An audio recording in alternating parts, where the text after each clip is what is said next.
The auction barn roared with laughter. The hunchback girl rode the devil bay. The bay horse had already put 3 men in the dirt before noon, and the 4th was still sitting where he'd landed, holding his wrist at a bad angle and looking at the ground like it had personally insulted him. I was leaning against the gate post on the south end of the auction barn, the one with the split plank I kept meaning to fix, and I had my arms crossed and my hat down against the October light coming in from the east doors. 40 years of watching horses and men, and I could see what this was going to be before the bidding ever opened. The bay wasn't mean. He was scared and fast and smarter than the men trying him, which made him worse than mean in a crowd like this. I knew mean horses. Mean horses have a stillness to them before they move, a gathering, in that you learn to read if you're going to last in this work. The bay didn't have that. He had something different, a quality like a wire pulled too tight, where everything that touched him sent the vibration all the way through. He'd been badly handled somewhere in the years before he came to this ring, handled in a way that had put a deep fear in him that he couldn't think around anymore. And the 4 men who tried him this morning had all done the same thing, climbed on and grabbed for control, which was exactly the wrong thing, which told you everything about how they read horses and how they didn't.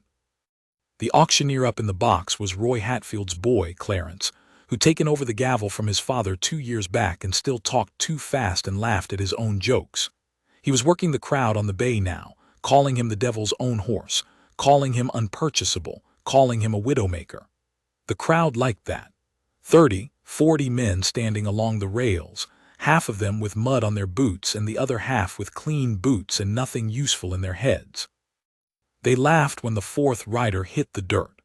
They laughed when the horse stood trembling in the center of the ring with sweat dark on his neck and his eyes rolling white at the edges. I didn't laugh. I'd owned this barn for 11 years. Not the way you own something you bought at a table with papers. The way you own something because you put your own hands into every board and post of it, because you've swept the aisle at 4 in the morning, because you've held a mare while she died and cleaned up after so nobody else had to look at it. I had cut the mortise joints on the main posts myself. I had laid the stone footing on the south wall with my own hands and my own back, a week in August heat that I still remember in my shoulders when I think about it. My name was on the deed, Caleb Rourke. But by that October the name didn't carry what it used to. There'd been 2 bad years, drought the first, sickness through the cattle lines the second, and I'd had to bring in Lester Haynes as a partner to cover what I couldn't. Lester Haynes stood now at the other rail, clean-booted, smiling at the crowd, and whenever he talked to Clarence Hatfield they laughed together in a way that excluded me without appearing to. I was 58 years old. I had scar tissue on my right hand from a rope burn I'd taken when I was 32 that still pulled when the weather changed. I had a bad knee that told me rain was coming before any cloud showed up. My hair had gone all the way to white sometime in the last 5 years, and I hadn't noticed until my sister visited from Laramie and looked at me the way women look at something they feel sorry for. I was still strong. I could still put in a full day alongside men 20 years younger and finish, but strength isn't always the thing they look at. Some mornings I caught myself checking my reflection in the window of the tack room in a way I hadn't done when I was younger, not for vanity, but just to see what I was working with, what the years had done. It never surprised me exactly, but it never stopped being a thing I had to account for. I wasn't soft about any of this. You don't get to 58 in this work by being soft about the things that happen to you. But there is a particular grinding quiet that settles in when the thing you've given your life to stops being yours in the way it used to be, and you're still there, still showing up, still knowing more than anyone in the room, and none of it counts for what it should. You can see it in a man if you know to look, the way he holds himself back in his own space, the way he measures what he says before he says it in rooms that should be his rooms. I had started doing that without realizing it, measuring, holding back. That was where I was when the girl came to the rail. She came in through the east doors, the ones the morning light was pouring through, and for a moment she was just a dark shape against all that gold. Then she came further in and I could see her. Young, maybe 20 or 22, with dark hair pulled back plain and a canvas work coat that was a size too big for her. She was leaning on a stick, not from injury, from the way her spine had come in. The hunch was real and permanent. Her shoulders turned forward and her head carried lower than it should have been, and she walked with the deliberate step of someone who'd learned to manage the weight of themselves in a particular way and had made a kind of peace with it. She went to the rail and looked at the bay horse. Just looked at him. The way I looked at him, not at the show he was putting on, not at the men, but at the animal itself, the thing underneath all the fear and the noise. The man next to her at the rail, big fellow named Gruder who ran a supply house over in Colton. He glanced at her and then looked back at the ring and then did a slow second look. Said something to the man next to him. I couldn't hear it from where I stood, but I saw the shape of it in both their faces, and I've lived long enough to know what that shape looks like. She didn't look at them. She kept her eyes on the horse. Clarence up in the box was opening the bidding. $30, $25. He was working backward, which told you something. A few half-hearted hands went up and came down. 20. The crowd was enjoying itself more than it was buying anything. The bay had worked around to facing the girl, across the width of the ring, and he stood there with his ears pitched forward and his breath coming in great blowing gusts. And for a moment the whole barn was quiet the way it gets sometimes between one wave of noise and the next. The girl raised her hand. $15, she said. Her voice carried better than you'd expect. Clarence Hatfield blinked. Do I have 15, he said, and then caught himself looking at her and did the same thing Gruder had done, that slow second look, and the barn started to laugh. Not mean exactly. The kind of laughter that's embarrassed on your behalf when you don't know enough to be embarrassed yourself. That worse kind. She didn't move, didn't drop her hand. 15, she said again. Then somebody, I think it was the purty boy Dale, who's about 23 and doesn't know better, somebody said. What are you going to do with him? Ride him side saddle? And that opened it up. The laughter was real now. I pushed off the gate post. I didn't plan to. My legs did it before my head caught up. I walked around the south end of the ring, along the wall, and I came up to the bidding floor, and I stood there until Clarence looked at me. Sold, I said. $15 to the lady. Clarence Hatfield said, now Caleb. Sold, I said again. I have thought about that moment a lot in the years since. I tell myself it was principle, that I didn't like what I was seeing, which is true. I tell myself I knew something about that horse that they didn't, which is also true.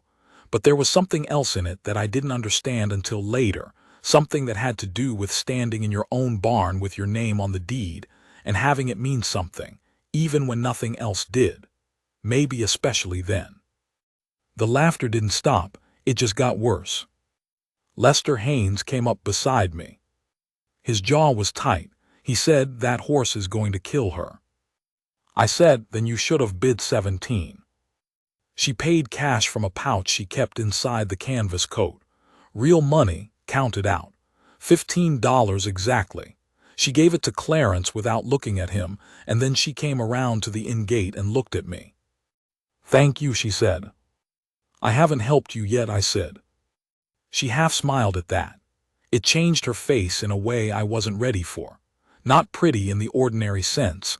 The hunch pulled her features to one side a little, but there was something in her eyes that was completely present, completely unashamed, and that kind of thing is rarer than people know. Her name was Nora Voss.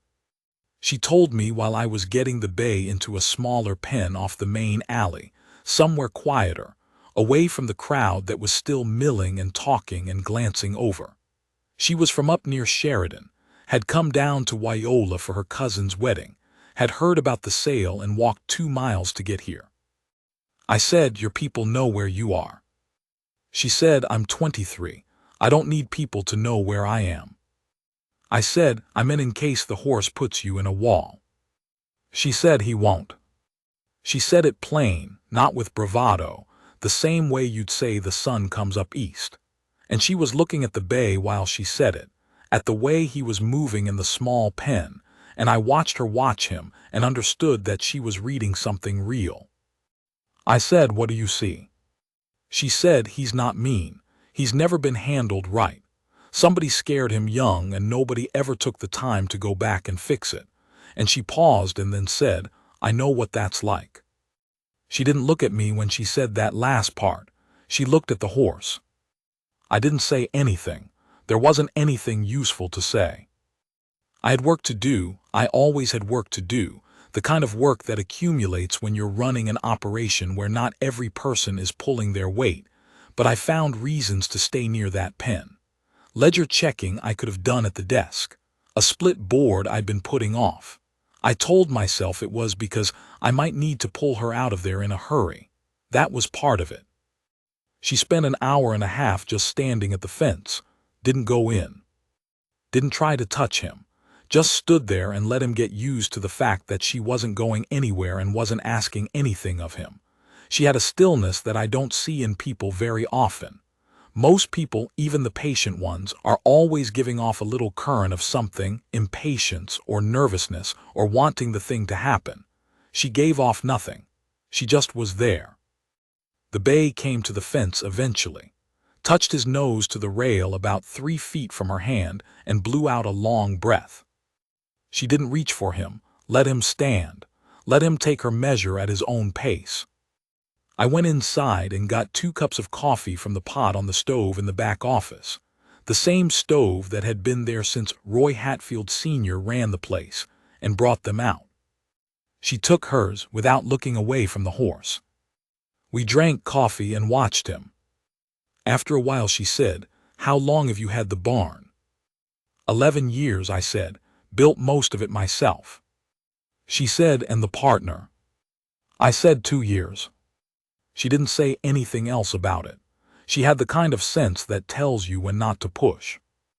I told her things about the horse I'd noticed during the morning. The left ear, how he tracked it toward sound faster than the right, which probably meant somebody had done something on his right side that he was still accounting for. The way his hip dropped on the off side when he was gathering himself to bolt. The pattern of his breathing when he was winding up and when he was settling down. She listened the way people listen, when they're actually going to use what they're hearing. She asked good questions, not show-off questions, real ones specific built on what I just said.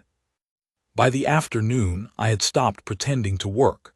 I was just standing there at the fence with her. There's a thing that happens when you've been alone in your own particular way for long enough that you've stopped noticing the shape of it, and then something shifts and you feel the shape again, feel it from the outside, and you understand what you've been missing. It hit me somewhere around 3 in the afternoon, standing at that fence. Not because of anything she said or did. Just the quality of her being there, paying attention to the same thing I was paying attention to, and neither of us performing anything. Lester Haynes came by twice. The second time he stopped and looked at us both and said something about making sure the liability was clear since the horse was now in my pen. He meant it to land as a warning. It landed as what it was, a small man making the only move he had. She didn't look at him. I didn't look at him for long. After he left, she said, he doesn't like you much. I said no. She said, is it the barn? I said partly. Mostly it's that he knows he can't do what I can do, and he spent 2 years hoping I wouldn't notice he's noticed. She nodded, said, I know men like that. The next morning she came back before first light. I was already there. I was always there before first light, had been for 11 years, and I heard her come in through the east doors and I went out to the alley and there, she was with the canvas coat and the stick and her hair loose this morning, not pulled back. And she looked different that way, younger and also somehow more serious. She said, good morning. I said, you walk 2 miles in the dark. She said, it's not fully dark anymore. That was true. It was that gray hour that isn't night or morning but something in between. We went to the bay's pen and she went in. I want to be careful how I say this because it was something I've only seen a handful of times in 40 years of working with horses. She went in and she didn't do anything dramatic. No sudden moves, no special technique. She just moved in a way that said she had a right to be there and wasn't going to take more than was offered. The horse watched her with one eye and then the other and then turned slightly to face her, and she waited and he came forward. She let him smell her hands. The bad shoulder, the one curved forward, was closer to him first, and he blew on it and she held still. He ran his nose up her arm to her elbow and she didn't flinch and he settled. It took her 3 mornings to get a saddle on him. Not because she was slow, but because she took only what he gave each day and stopped before he had reason to resist. On the second morning she had a lead rope on him and was walking him in circles in the big south pen, and he moved with her like they'd been doing this for years. On the third morning she saddled him and he stood for it, shaking a little, but stood. I watched all 3 mornings. I told myself I needed to be there in case she needed help. That was less true every day. On the 4th morning I came out, and she was already in the saddle. The bay stood still, which was not what anyone watching him 4 days ago would have predicted, and she sat him with her spine curved the way it was, and her weight shifted to compensate, and she looked, I don't have a better word for it, she looked right. Like the fit between horse and rider was determined by something other than the straight line of a back. He walked, then he trotted. She moved with him, not fighting his rhythm, found it and stayed in it, and he blew out and stretched his neck and went into it like he'd been waiting for someone to just let him be a horse. I was standing at the rail with my coffee cooling in my hand, and I watched that and I felt something that I am not entirely able to name. Pride wasn't quite right, because she wasn't mine to be proud of. Joy wasn't right either. Something closer to recognition, like watching something be what it was supposed to be, after a long time of it being something less. She put him through his paces for about 40 minutes, and then walked him down and came to the rail. She was flushed from the cold, her cheeks red and her breath making steam, and she looked at me with an expression I couldn't fully read and said, "You want to ride him?" I said, "That's your horse." She said, "You can still ride him." I hadn't been on a horse in 2 years. The knee, I didn't say that. I said, "Maybe tomorrow." She looked at me for a moment, and there was something in her eyes that was very direct and not unkind, and she said, "You should ride him today." So I did.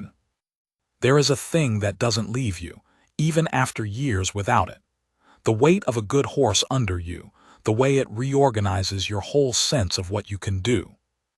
The bay moved under me like he decided to be cooperative and meant it, and I rode him for maybe 20 minutes in the south pen, easy work, nothing demanding, and it was enough.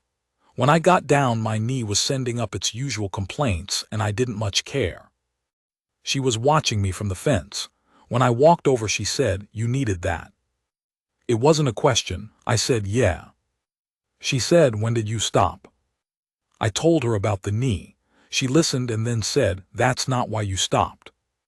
I didn't answer right away. She said, "A bad knee doesn't make a man stop doing what he loves. Something else has to take the heart out of it first." I looked out at the south pen, at the bay moving along the fence on his own, quiet and easy now, nothing like the animal that had put 4 men in the dirt 4 days ago. I said, "It's been a hard 2 years." She said, "I know." I said, "How?" She said, "The way you look at this place, like you're grieving it while you're still in it." That was accurate enough that it was uncomfortable. I turned my coffee cup in my hands and didn't say anything. She said, "I watched my father do the same thing with our land up north. He was a proud man, good man, but he let the weight of what was going wrong turn him sideways from what he knew, and by the time he straightened back up, there wasn't enough left to work with." I said, "And?" She said, "And I'm not telling you what to do. I'm telling you what I saw." I thought about Lester Haynes and the way his name was edging onto things that had been mine, meetings I used to run, decisions I used to make. I thought about how I'd stopped bidding on the stock I wanted because I was calculating his objections in advance.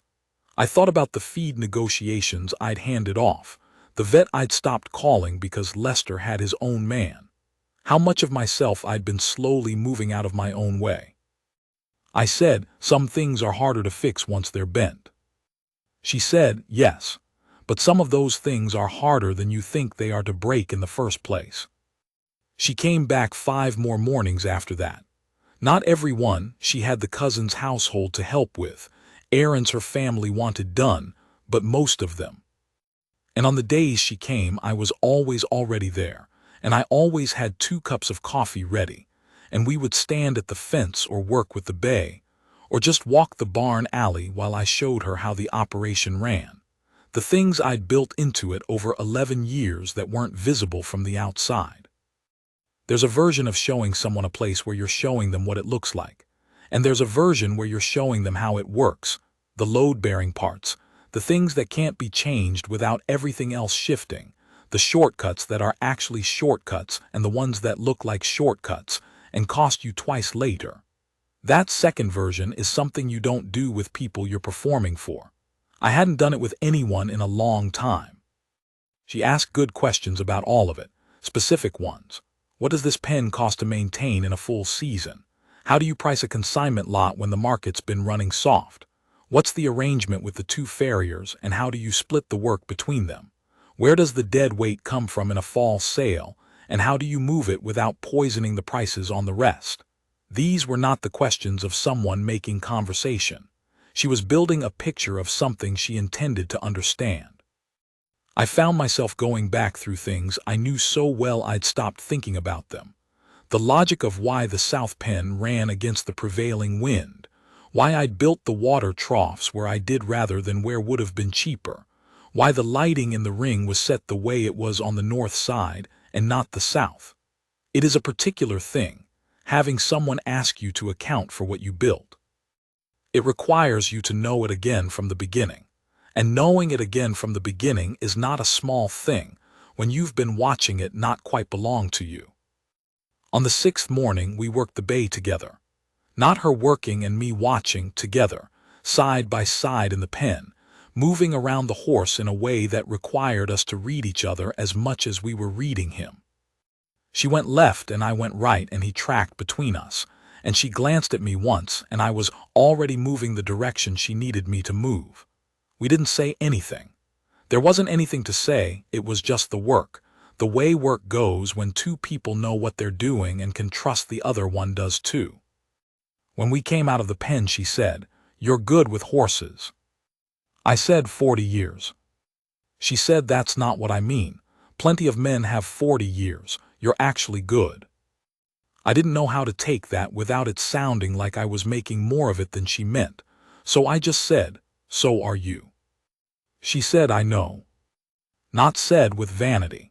Said the way you say a thing that's true and that you've had to be certain of because nobody else was going to be certain of it for you. On the 8th morning she said, "I'm leaving on Friday." I knew it was coming. She told me about the wedding, the cousin, the return to Sheridan. I said, "I figured." She said, "Come up to Sheridan." I looked at her. She said, "Not right now, but in the spring when the worst of the mud is done, come up." I said, "What for?" She said, "We have land. My father left it to me. There's stock on it that needs sorting and I've been trying to manage it on my own, and it's more than one person can run right now." I said, "You're offering me work." She looked at me for a long moment with that same direct thing in her eyes, and then she said, among other things, "I am 58 years old. I am not prone to making things out to be more than they are, and I am not prone to the kind of blindness that lets a man hear what he wants to hear instead of what was actually said. I know the difference." She meant what she said, all of it, including the part that was more than work. I looked out at the bay and his pen. He was moving along the far fence in that easy way he'd developed in the last week, ears relaxed, not the scared animal anymore. I said, "You're not a woman who needs rescuing." She said, "No, I'm a woman who wants a partner. There's a difference." I said, "And you'd want me, not someone younger or—" She said, "You know horses and you know land and you're honest and you don't look at me the way most people do. That last one matters more than you'd think." I didn't say anything. I was working something through, something I'd been holding for a long time without knowing I was holding it, about what I was worth and where and to whom. She waited. She was good at waiting. I said, "I'd have to settle some things here first." She said, "I know." I said, "Lester, and I would have to come to an arrangement, or I'd have to buy him out, which would take some doing." She said, "I'm not asking you to come next week." I said, "There are things here I built with my own hands that I'm not sure I can walk away from." She said, "I understand that, but you might also think about whether what you built is still here, and whether staying is the same thing as keeping it." That was the sharpest thing she'd said, and she'd said a few sharp things. I let it sit. She was right. That was the thing about Nora Voss. She had a way of saying things that were exactly true, not in a cruel way, but in the way a good farrier sets a shoe. Clean, flush, no wasted angle. On the Friday she left, I drove her out to the Wyola Road in my wagon. The bay was in a crate in the back. She was taking him home. She'd arranged it herself, the crate and the transport, had it figured out before she ever mentioned leaving.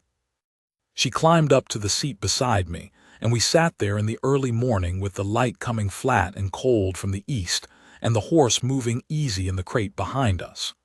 The crate was good work.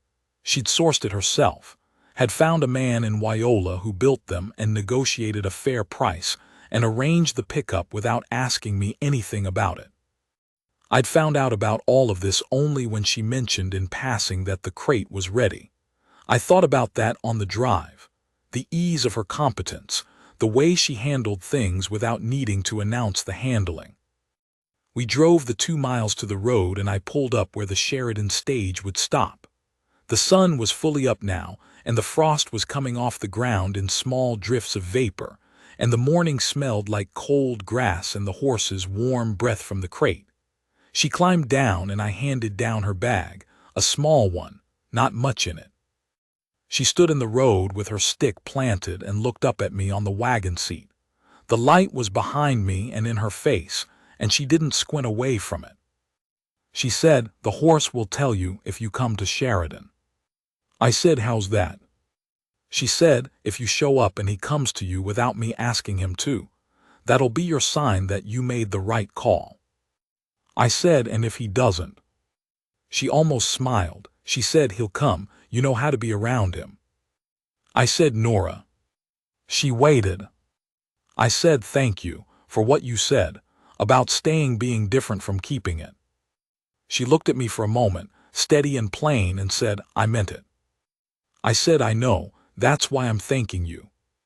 The stage came up the road then with its noise, the driver calling down, and there was the quick business of getting her bag up and sorted, and she went up the step with her stick tucked under her arm and pulled herself up by the rail, the same matter-of-fact managing of her body she did with everything. She didn't look back.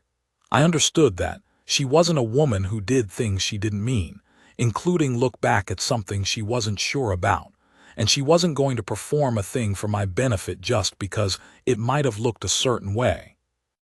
I sat in the wagon and watched the stage go up the road until it was just a shape and then a dust trail and then nothing. The road was empty.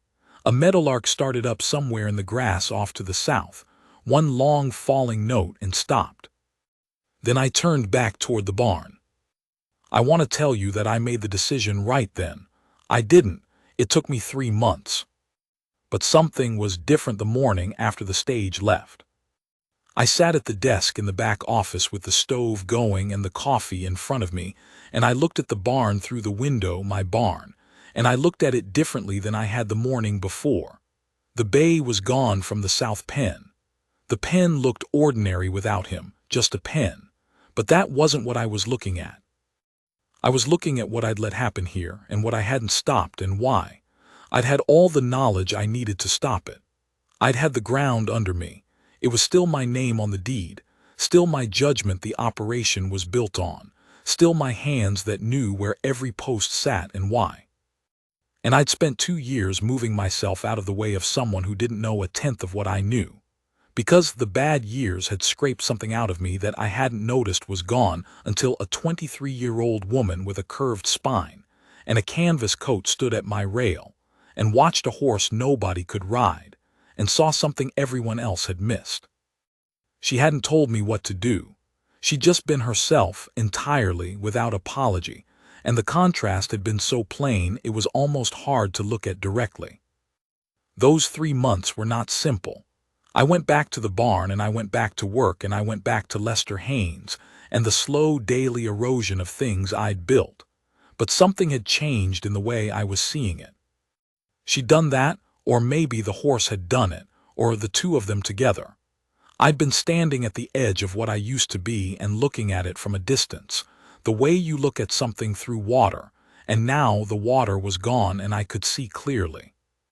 November was hard. The cold came in early and the fall sales finished thin, the way they do when everybody's had a bad year and nobody has money to buy anything they don't absolutely need. I ran the barn the way I always ran it in lean times, tight, no waste, no carrying anyone who wasn't carrying their weight, but Lester Haynes had opinions about that. He thought we should extend credit to some of the bigger buyers, keep relationships warm, and we had the first real argument we'd had in 2 years in the back office on a Thursday afternoon, with the stove going full and snow coming down outside the one window. He was louder than me. He generally was. Men who know they don't have the authority tend to use volume as a substitute. I let him talk himself out and then I said, "We're not carrying anyone on credit we can't afford to carry, and we can't afford to carry anyone right now." And I said it the way I used to say things before I started measuring and holding back, which was flat and final. He went quiet. Something shifted in his face that I'd seen before in men who have been pushing on something they thought was giving way, and then they hit something solid. After that, I started looking at the books. I'd done the books myself for the first 9 years and handed most of it over to Lester in the first year of the partnership, because he said he had experience with accounting from his previous business, and I was too busy with the stock to argue. That had been my mistake, not the only one, but a significant one, the kind you can't fully see until you go back through things with fresh eyes. I got the ledgers from the cabinet in the back office when Lester wasn't there, which was most mornings since he generally didn't come in until 8 or 9. I made coffee and sat at the desk and went through 2 years of entries, which took me 4 mornings spread over 3 weeks. I am not a bookkeeper, but I know how money moves through an operation like this, what the pattern should look like, where the weight should fall and where it shouldn't. Some things were just bad practice. Money moved in ways that were sloppy but not dishonest. A few things were worse than sloppy. I didn't know what to call it yet. I needed someone who knew the words.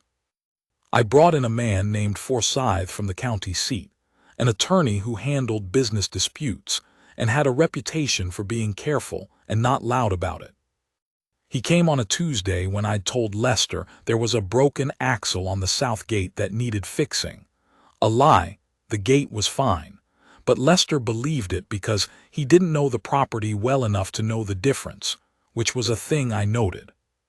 Forsyth and I sat in the back office for 2 full afternoons with the stove going and the ledgers open, and every receipt and order I could find going back to the start of the partnership.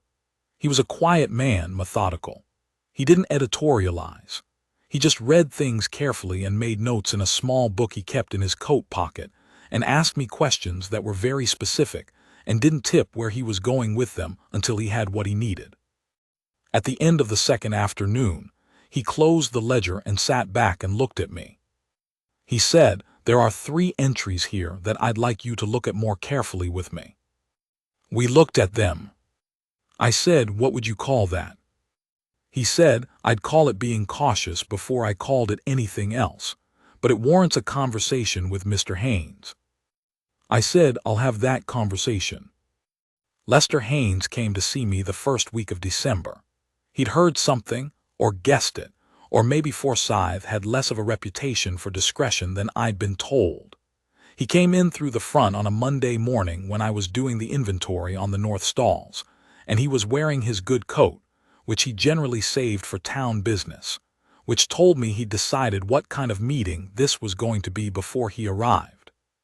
He sat across the desk from me and put on his reasonable face and talked about the partnership and our arrangement and the value of stability, about how we'd weathered 2 hard years together and were coming out the other side, about the plans he had for the spring sales, the buyers he'd been cultivating up in Johnson County, the reputation we were building. The word we came up a lot.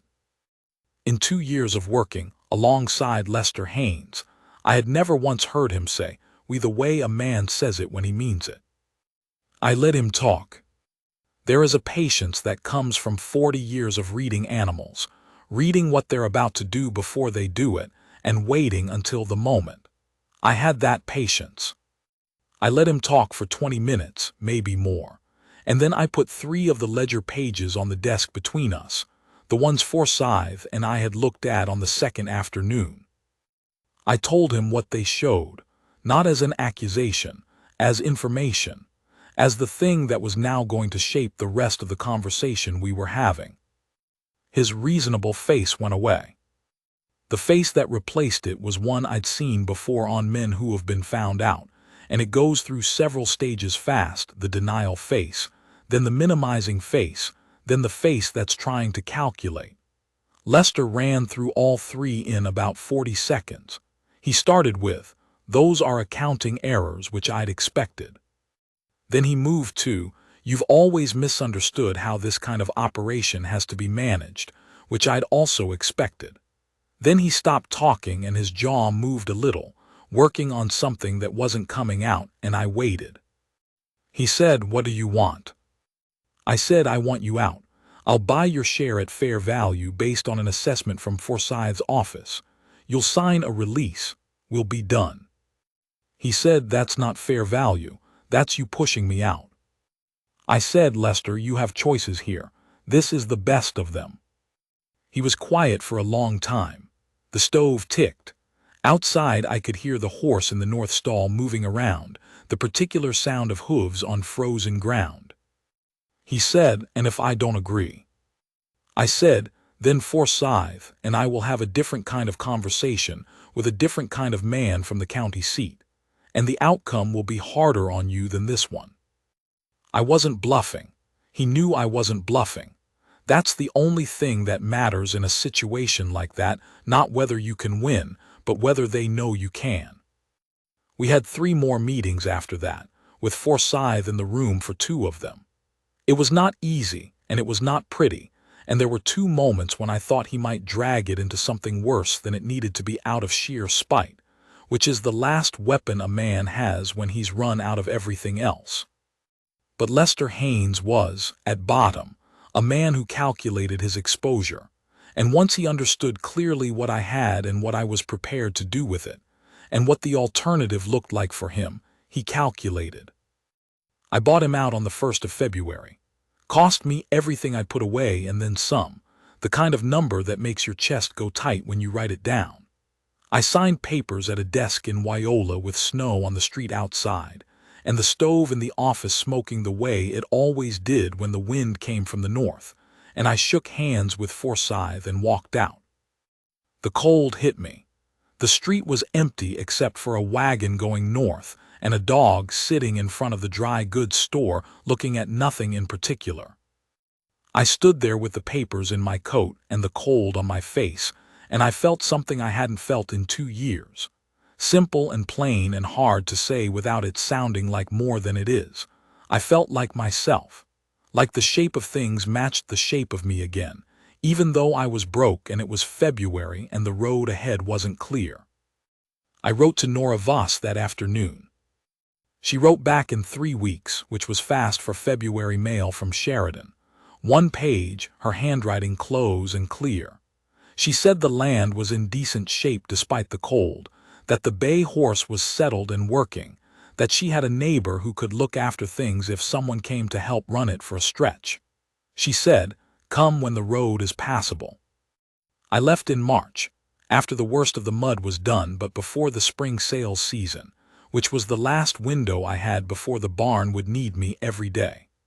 I arranged a foreman I trusted man named Eccles who'd worked for me for 6 years and knew every board of the place, could read a horse and read a buyer, and knew how to hold things steady without being told twice. I walked the barn with him the morning I left and showed him the things that needed attention over the coming weeks, the north gate hinge, and the water trough on the east side that always backed up in spring, and he listened and nodded and didn't ask why I was going, which I appreciated. I loaded my wagon with what I figured I'd need for a working stretch on someone else's land, tools, a change of clothes, 2 good ropes, a bedroll in case the house didn't have a room to spare, which I wasn't assuming either way.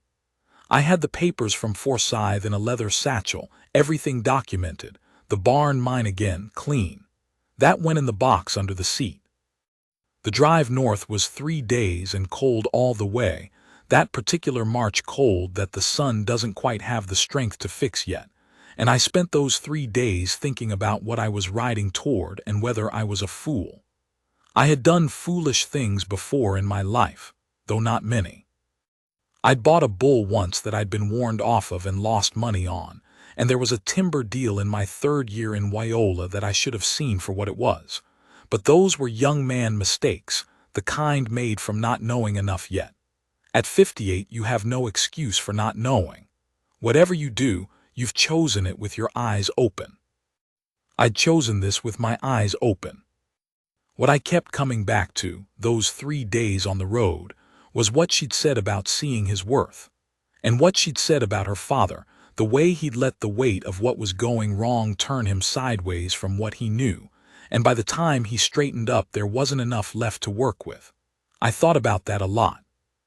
I was 58 and not dead and not ruined, and the thing I'd given my working life to was still mine, back in clean hands where it belonged. That was more than a lot of men had at my age, more than my own father had managed. I thought about her face at the sale ring that first morning, the way she'd watched the horse, and I thought about the quality of her stillness in that pen, hour after hour, giving nothing she didn't mean to give. I thought about 2 cups of coffee in the cold, and the things she'd said, and the things she hadn't. And I thought about standing at that fence with my coffee going cold, and for the first time in 2 years not feeling like a man trying to hold something together that was pulling apart in his hands.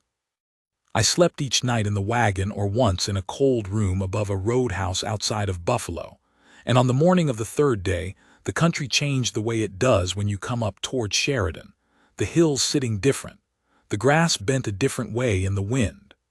I stopped at a crossroads to let the horse drink from a trough and looked north along the road and felt something ease in my chest that I hadn't known was tight. I found the Voss land on the 2nd afternoon of the 3rd day, north of Sheridan, set back from the road behind a long line of cottonwoods that had lost their leaves but not their shape. Good shape. Big. Bigger than she'd led me to think, which I understood when I got closer. She'd understated it the way people who are used to not being taken seriously sometimes understate what they have, so you can't dismiss it. The land ran back further than I could see from the road, rolling out toward a line of low hills to the north, and the fencing was old in places, but it was there. Everything plumb, no sag, the work of someone who took care of things. There was a good well at the road end of the track, solid stone coping, rope and buckets still there. I noted that. I came up the track toward the house, a log house with a real stone chimney, and a barn behind it that was older than everything else but solid. You could see it in the way the boards had grayed to a particular even color, the kind that takes 30 years, and a chicken run on the south side of the house, and a kitchen garden that hadn't been turned yet for spring but had been well kept the year before, the beds still shaped from the last season. When I pulled up in the yard, the door opened, and she came out. She came off the step and across the yard with her stick and her canvas coat and her breath in the cold air, and she looked at me on the wagon seat with that direct thing in her eyes, and she said, "You came." I said I would. She said, "You did." She stood there a moment more, looking up at me, and then she said, "Come down from there and I'll show you the place." I climbed down. My knee gave me the usual trouble, and I steadied myself against the wagon wheel, and she watched without making anything of it. She showed me the barn first, which told me something about her. Not the house, not the land, the barn. "This is where the work happens," she seemed to be saying. "This is the real part." The bay was in the third stall from the left. He heard us come in and put his head over the stall door and looked down the alley. His ears came forward when I came into his line of sight. She'd said, "Come up and he'll tell you, if he comes to you without me asking him to." She didn't say anything now, she just watched. The bay walked to the end of his stall and stretched his neck over the door as far as he could, angled toward me, and blew out through his nose. That long, slow breath he made when he was settling, that I'd learned to recognize. I went to him and put my hand on his neck, and he leaned into it. She came up beside me close, and I could feel her there without looking. After a moment her shoulder came against mine, her bad shoulder, the one curved forward, and she didn't make anything of it, and I didn't either, and we just stood there in the barn in the cold with the horse between us being steady. She said quiet, not like she was asking anything, "You see your worth yet?" I looked at her then. She met my eyes. She wasn't asking for an answer. She was giving me something, saying plain what she'd been saying since the morning she stood at my rail and watched the horse. Outside the wind was moving through the cottonwoods, that particular sound, and the barn was warm with the warmth of animals and old wood, and I had nothing clever to say and didn't try. I put my arm around her and she leaned against my side, the weight of her slight and real, and we stood there while the bay horse breathed slow and even in his stall. I stayed. That was 10 years ago. The barn in Wyola still runs. Eccles has done all right with it, better in some ways than I did, which is the best thing I can say about leaving it to him. I get up there once or twice a year to look at the books and walk the alley and remember what it cost me to build it, and what it cost me to stay when I should have started moving, and what it finally cost me to go. The split plank on the south gate post is still there, or a different split plank. I can't always tell. The Voss land keeps us busy. She'd understated that too, not just the size of it but the range of what it needed. In the first spring, I learned the way the north pasture drained and the way it didn't, and where the fence had been patched over a problem instead of fixed, and which of the neighbors were useful, and which of them had an angle they were playing. There was a water dispute with the man to the east of us, Pemberton, that dragged on for a full season before we reached an arrangement, and I handled that in the way I handle things, which is by laying out what we had and what we were willing to do about it, and letting him decide whether he wanted to work with us or work against us. He chose to work with us. He's a decent man once he knows who he's dealing with.